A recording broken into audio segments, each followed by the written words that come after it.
नमस्कार, मैं रंजना गुप्ता आज एक शिव भजन प्रस्तुत कर रही हूँ। आइए सुनते हैं। अरे जऊ जनती भंगिया बोवाई रखती मोरा भोला अमली। जऊ जनती भंगिया बोवाई रखती मोरा भोला अमली। भोला अमली मोरा भोला अमली मोरा शंकर अमली। जऊ जनती भंगिया बोआई रखती मोरा भोला अमली। के तू के खुरपी के धुआं लागल बेट, के तू के खुरपी के धुआं लागल बेट, के धुआं लागल बेट, के धुआं लागल बेट। कवन रानी सोहेली भंगिया के खेत मोरा भोला अमली। कवन रानी सोहेली भंगिया के खेत मोरा भोला अमली। जऊ जनती भंगिया बोआई रखती मोरा भोला अमली। सोने के खुरपी रूपे लागल बेट, रूपे लागल बेट, रूपे लागल बेट।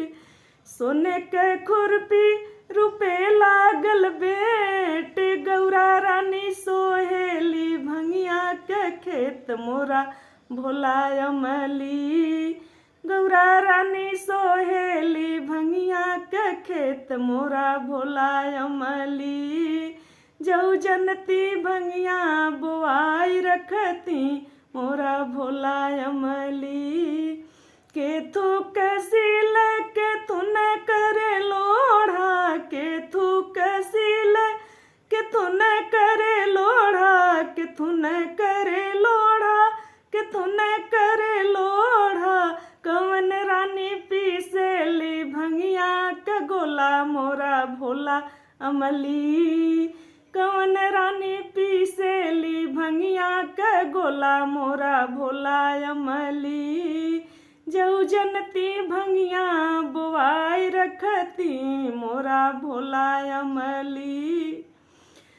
सोने के सिले रूपे लाग लोढ़ा, रूपे लाग लोढ़ा, रूपे लाग लोढ़ा। सोने के सिले रूपे लाग लोढ़ा।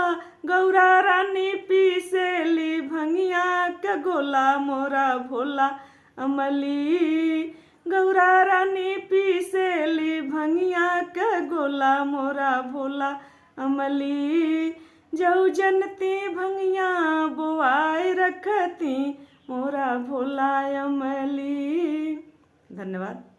अगर ये गीत आप लोगों को पसंद आए तो कृपया लाइक और कमेंट कीजिएगा, गीत को शेयर भी कीजिएगा और चैनल को सब्सक्राइब कीजिएगा।